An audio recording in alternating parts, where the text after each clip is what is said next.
दोस्तों आखिरकार एआईएमआईएम के विधायकों ने नीतीश कुमार से मुलाकात कर ली है। इसकी तस्वीर भी सामने आई है। तस्वीर में आप देखिए एआईएमआईएम के पांचों विधायक नीतीश कुमार के साथ खड़े हैं, हंस रहे हैं, मुस्कुरा रहे हैं और बोलते बतियाते हुए दिखाई दे रहे हैं। और इस बात से बीजेपी की परेशानी बढ़ चुकी है। दोस्तों जैसे ही असदुद्दीन ओवैसी ने यह ऐलान किया था कि वो नीतीश कुमार की सरकार को समर्थन दे देंगे अगर वो सीमांचल का विकास करेंगे, तो इसके बाद से ही बीजेपी लगातार इसकी काट खोजने की कोशिश कर रही थी। बीजेपी के लिए ये बहुत मुश्किल भरी चीज थी। बीजेपी समझ रही थी कि अगर ओवैसी के विधायक इनके पास चले आते हैं, यानी कि ओवैसी, असदुद्दीन ओवैसी की जो पार्टी है एआईएमआईएम, अगर वो नीतीश कुमार को समर्थन दे देती है, उनके साथ आ जाती है, तो नीतीश के पास 5 विधायक बढ़ जाएंगे और जो गैप है 4 विधायकों का वो घट जाएगा। और ये गैप बीजेपी के लिए बहुत जरूरी है। इसी वजह से बीजेपी लगातार अलग अलग विधायकों पर डोरे डालने की कोशिश कर रही है, उनसे बातचीत करने की कोशिश कर रही है और चाह रही है कि उसका कुनबा बढ़ जाए।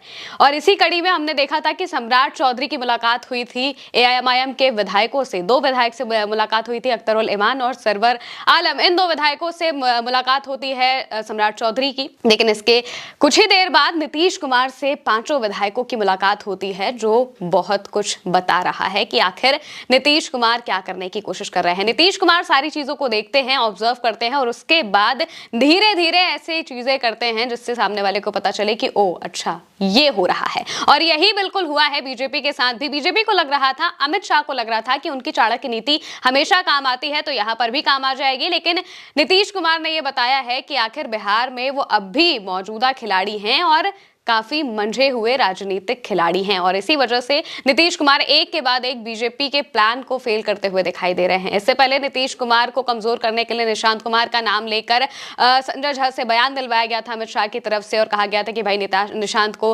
नेतृत्व संभालना चाहिए, पार्टी उन्हें संभालनी चाहिए, जिससे कि जो नीतीश कुमार है उनको साइडलाइन किया जा सके। लेकिन इस बीच खुद पोस्टर सामने आ जाते हैं। पटना में जेडीयू दफ्तर के बाहर नीतीश कुमार के कहने पर पोस्टर लगते हैं। ऐसा कहा जा रहा है क्योंकि नीतीश कुमार की जानकारी के बिना वहां पर कुछ भी नहीं होता है, तो वहां पर पोस्टर लग जाते हैं जिनमें साफ तौर से लिखा होता है कि निशांत कुमार को कमान संभालनी चाहिए, या फिर निशांत कुमार को लेकर कई बातें लिखी होती हैं, निशांत कुमार की मांग हो रही होती है। तो जाहिर सी बात है कि नीतीश इस चीज को बता रहे हैं कि आप इन चीजों से हमें कमजोर करने की कोशिश करिए, लेकिन आप कर नहीं पाएंगे। और जिस तरह से अलग अलग विधायकों के साथ विधायकों से बातचीत करने की कोशिश बीजेपी कर रही है, वो चाहे बीएसपी के विधायक हो, चाहे आईआईपी के हो, चाहे एआईएमआईएम के हो, चाहे कांग्रेस के हो, सभी पार्टियों के विधायकों को तोड़ने की कोशिश बीजेपी कर रही है, क्योंकि उसके पास रिसोर्सेज भी हैं। और जाहिर सी बात है कि बीजेपी के पास अभी 3 मंत्री पद बचे हुए हैं, लेकिन 6 मंत्री पद अभी नीतीश कुमार के पास भी है। नीतीश कुमार ने अभी 6 मंत्रियों को उन्होंने नहीं बनाया है, यानी कि उनके कोटे में अभी 6 सीट खाली है मंत्री पद के लिए, जिस वजह से ही नीतीश कुमार भी अलग अलग पार्टी के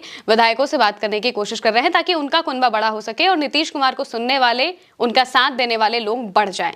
और जैसे ही जो ये गैप खत्म होगा, जो नीतीश कुमार यानी कि जेडीयू और बीजेपी की पार्टी के बीच में जो गैप है, विधायकों का गैप है, क्योंकि जेडीयू के पास 85 है, बीजेपी के पास 89 है, 4 विधायकों का गैप है। और इसी गैप की वजह से नीतीश कुमार पर बार बार बीजेपी प्रेशर बनाने की कोशिश करती है और बना भी ले जाती है, लेकिन इसी गैप को कम कर रहे हैं नीतीश कुमार। और इस बीच जब मुलाकात होती है एआईएमआईएम के विधायकों से, तो मुलाकात के बाद एआईएमआईएम के विधायक नीतीश कुमार की तारीफों के पुल बांधने लगते हैं। लगातार वो तारीफ करते हैं और नीतीश कुमार को अपना राजनीतिक गुरु बताते हैं, जो कि आज से एआईएमआईएम के विधायक हैं जिनका नाम है मुर्शीद आलम। वो बाहर आते हैं, मीडिया से बातचीत करते हैं और उस बातचीत में उन्होंने क्या क्या कहा है सबसे पहले हम आपको वो बताते हैं। वो कहते हैं कि सीएम नीतीश कुमार मेरे राजनीतिक गुरु हैं, राजनीति में लाने वाले वही हैं और मैं उनके योगदान को कभी नहीं भूल सकता। नीतीश कुमार ने बिहार को आगे बढ़ाया है, मैं भले ही दूसरे दल में हूं लेकिन उनके एहसान को कभी नहीं भूल सकता, मैं एहसान फरामोश नहीं हूं। ये बात मुर्शीद आलम कहते हैं नीतीश कुमार को लेकर। और उसके अलावा भी जितने विधायक एआईएमआईएम के दिखाई देंगे, उन्होंने कभी भी नीतीश कुमार पर किसी चीज को लेकर डायरेक्ट हमला नहीं किया है। और यहां तक कि असदुद्दीन ओवैसी ने भी कभी नीतीश कुमार को लेकर कोई बात नहीं कही है। वो बीजेपी के साथ गठबंधन को छोड़कर बाकी सबके साथ गठबंधन कर सकते हैं, इस बात को उन्होंने कई बार कहा है। और इसीलिए उन्होंने भरे मन से इस बात का ऐलान किया था कि नीतीश कुमार सीमांचल का विकास करें, हम उन्हें समर्थन देंगे। और बिल्कुल इसी चीज के लिए जो एआईएमआईएम के विधायक हैं नीतीश कुमार के पास जाते हैं। सीमांचल के विकास की बात तो होती ही है, लेकिन अंदर ही अंदर और भी बातें जो जरूरी हैं वो भी होती हैं। और इसी वजह से बाहर आकर नीतीश कुमार की तारीफों के पुल बांधे जाते हैं, ताकि बीजेपी को यह अंदाजा लग सके कि नीतीश कुमार अब भी गेम में है और नीतीश कुमार अब भी चीजें अपने हिसाब से चल रहे हैं, उन्हें इस बात का अंदाजा लग जाए और इसी वजह से ये सारी चीजें होती हुई दिखाई दे रही हैं। यानी कि नीतीश कुमार जानते हैं कि उन्हें क्या करना है, किस तरीके से करना है और बिल्कुल वही चीज उनके हिसाब से मौजूदा वक्त में हो रही है। अमित शाह ने काफी प्लानिंग की थी, संजय झा से बयान दिलवाए थे और पूरी कोशिश थी कि एआईएमआईएम के विधायक भी तोड़ दिए जाएं और इसी तरीके से लगातार ये कोशिशें हो रही थी। लेकिन ये सब टूटने वालों में से नहीं है, क्योंकि एआईएमआईएम के जो विधायक हैं जिनसे सम्राट चौधरी की मुलाकात हुई थी वो विधायक थे जो कि 2020 में भी नहीं टूटे थे। इकलौते विधायक जो कि एआईएमआईएम से जुड़े रहे थे, बाकी के विधायक आरजेडी में शामिल हो गए थे, वो अख्तरुल इमान ही थे। और यहाँ पर सम्राट चौधरी से मुलाकात होती है, ऐसा लगता है कि भाई उन्हें तोड़ने की कोशिश की जा रही है, लेकिन ये चीज बीजेपी नहीं कर पाती है, क्योंकि अगले ही पल नीतीश कुमार से मुलाकात होती है और इसके बाद जो